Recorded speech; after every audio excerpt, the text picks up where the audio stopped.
Hello and welcome. And happy new year to you. This is my first video in this year 2026. Hello again. My name is Benjamin, and in today's video I would like to talk about betrayal in life. This is about life in general, how betrayal always leads to our destruction. And I would like to use the example of this former president of Venezuela as an example. His name is Maduro. I'm not trying to say that he's a good person or he's a bad person. That is not the purpose of this video, because in this video I try to stay away from politics, but I would also like to use the lessons of those events to help people understand how to view life and how to navigate life successfully. So, like, the topic of this video is a betrayal in life.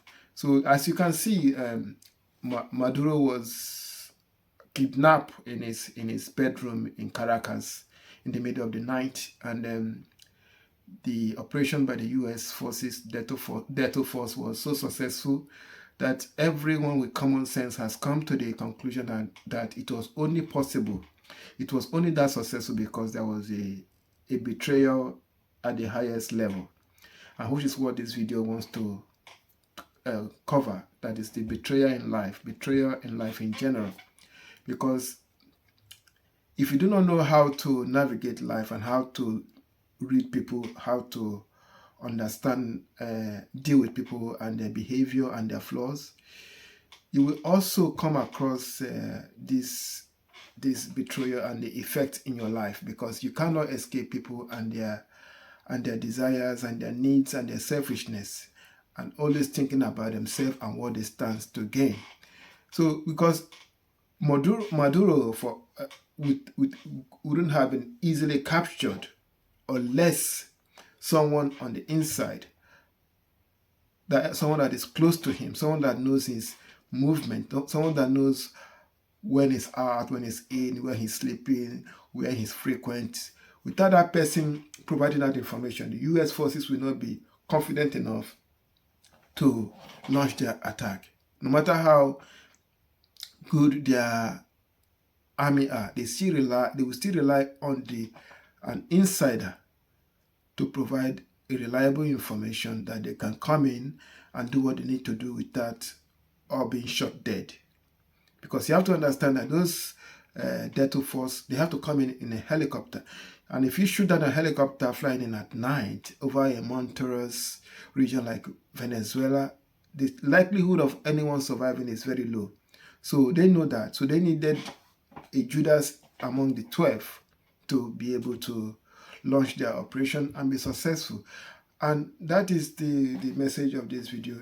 Like they say, is you have to know who your friends are and who your enemies are. And you have to understand one fundamental thing about life, that in every 12, there must be a Judas. There must be someone that is going to betray you. You must know that it is just the formula of this reality, that there must be a Judas among the 12. If you think that everyone that surrounds you will not give you up if somebody asks for you, then you are seriously mistaken. So, what leads to what are the components of betrayal? How can someone betray you? There are three main things that can make someone betray you, apart from their own selfish desire, apart from their own envy or hunger for power. There's three basic elements that can lead to somebody betraying you. The man walking around the street now next door to me could have all kinds of secrets. I can't betray him, even though I might be envious, I might be an evil person, I might be hungry for power, but I cannot betray him without these three elements I'm going to list in this video. So that is the three elements that will always lead to betrayal of anybody. The number one of these three elements is access. The person that will betray you must have access to you. I cannot betray someone I don't have access to. There are people I live in London, and there's people living in Manchester, living in Liverpool, doing all kinds of things. I can't betray them because I do not have access to them. I might know where they live, but I still don't have access to them. If I knock on their door, they'll ask me, what do you want? Because they don't know me. So for someone to betray you, number one thing is they must have access to you. That is number one thing. So I cannot betray someone I do not have access to, and you cannot betray someone you do not have access to. That is the number one thing. So if someone now have access to you, let's say you're a billionaire, a drug dealer, or a politician, whatever your position is. I'm not placing judgment on your character. I'm just telling you what leads to betrayal. When someone has access to you and another person wants to destroy you, the number that leads to the second component of betrayal, which is incentive. The other person has to give them incentive. That means if you take him out, you take his position. That might be like if you take him out, your crime that is in the police has let's say the police have gathered information about them and they are about to put them away for a very long time. The police will say, if you give up your ringleader, we'll let you go. So that is the number two component, that is incentive. They must be given incentive to betray you. People might hate you. People might hate you and they will not betray you because there is no incentive. There's nothing for them to gain from betraying you. They might not like you. A lot of people that work with Trump now don't like him. But they have incentive. There is a good incentive for them to stick around, to work with him, so that because it's good for their own career.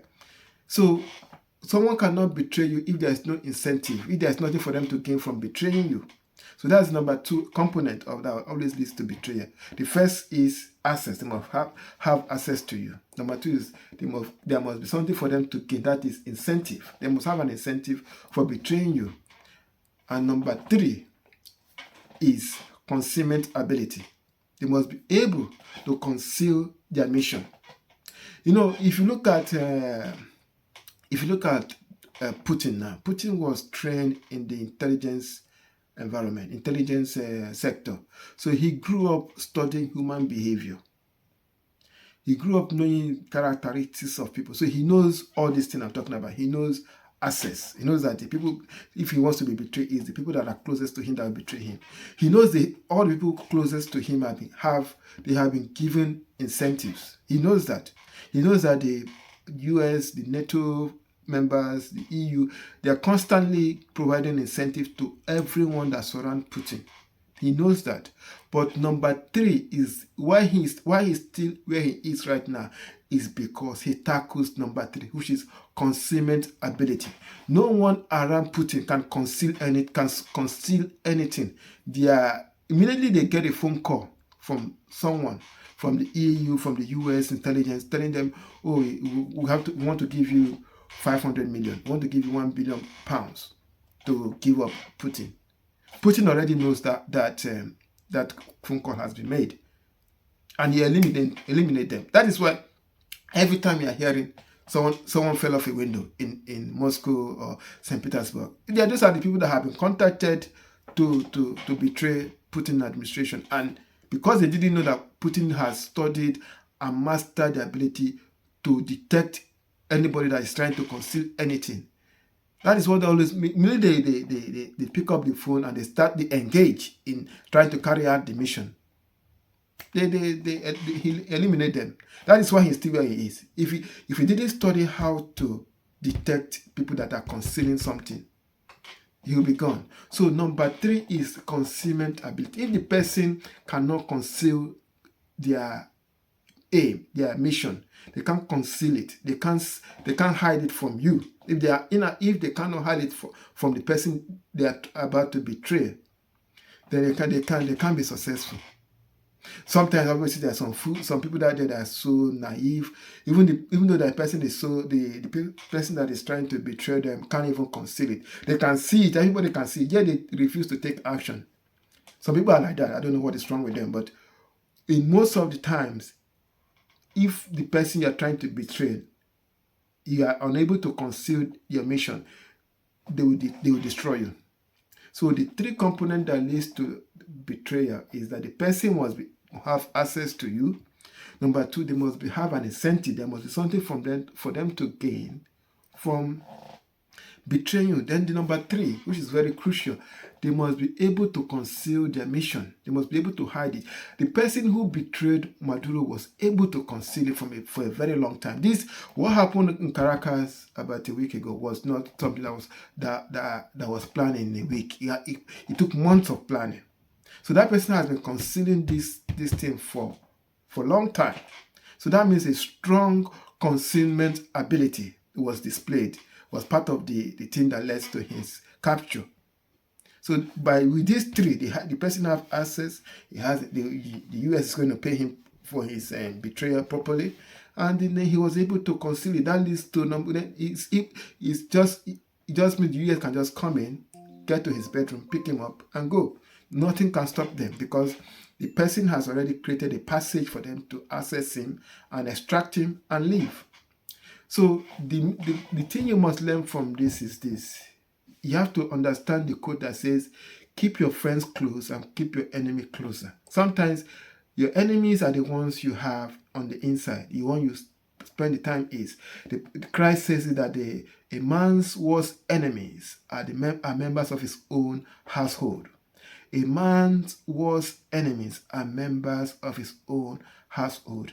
When they say keep your enemy closer, your enemy is the one closest to you. The guy far apart can't do much to you. The man walking on the street cannot do much to you. It's the person that is closest to you that can betray you, that can destroy you, because they know all your secret. So if someone is close to you, you must be studying them regularly. Because people change. If they went from being a good person to a monster, you must distance yourself from them. If they start associating with a different crowd that is not in line with who you are, you must cut them off. You must be watchful always, because people are constantly changing. People do not remain the same. So if you do not keep an eye on people, they will betray you because they already have access to you. And if by betraying you, their life will get better, and it will get better by much, and they are able to hide their intention from you because you are not paying attention, then they will betray you. That is just the law. That is just how things happen. In this reality, you have to save yourself. There's nobody coming to save you. There's nobody coming to wash your back. You have to wash your own back. You have to keep an eye on the people that are closest to you. You have to look over your shoulder. You have to open your eyes and look clearly and see what is in front of you. Do not take any behavior that is not in line. Do not just brush it aside, because what you have to take everything people do seriously and analyze it and keep an eye on it, just in case it happens again. Then you know that is who they are now. So you have to keep an eye on people close to you. You have to know what they are doing in relation to you. What are they doing? What information are they extracting from you and feeding to people outside? So that is what I'm trying to. This message of this video is that you have to know who your enemies are. Your enemies are usually the ones closest to you, and you have to keep your eyes on them.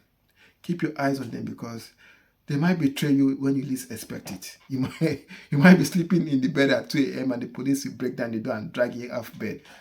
Like I say, I'm not here to judge what you are doing. I'm not here to pass judgment on anyone. I'm just telling you, giving you advice on life. The name of this channel is Better Life. In life, if you want to experience better life, you have to be wise. You have to be wise academically. You have to be wise streetwise. And if you are not streetwise, people will walk over you. People will cheat you. People will betray you. People will steal from you. People will take your what you have worked on and sell it to others. People will take your invention and sell it to others. People will take your idea and use it for themselves. By the time you are able to gather the money to bring that idea into market, it's already in the market, because the person closest to you has taken the idea, have betrayed you, take the idea and run off and implemented it. So that is because you are not streetwise. You are not paying attention to people closest to you and what they are doing. So that is the message of this video. Pay attention, open your eyes, and know what those who are closest to you are doing all the time. If you find this kind of video helpful, I would really like it if you like, subscribe, or leave a comment. Thank you for watching, and see you on my next video. Bye for now.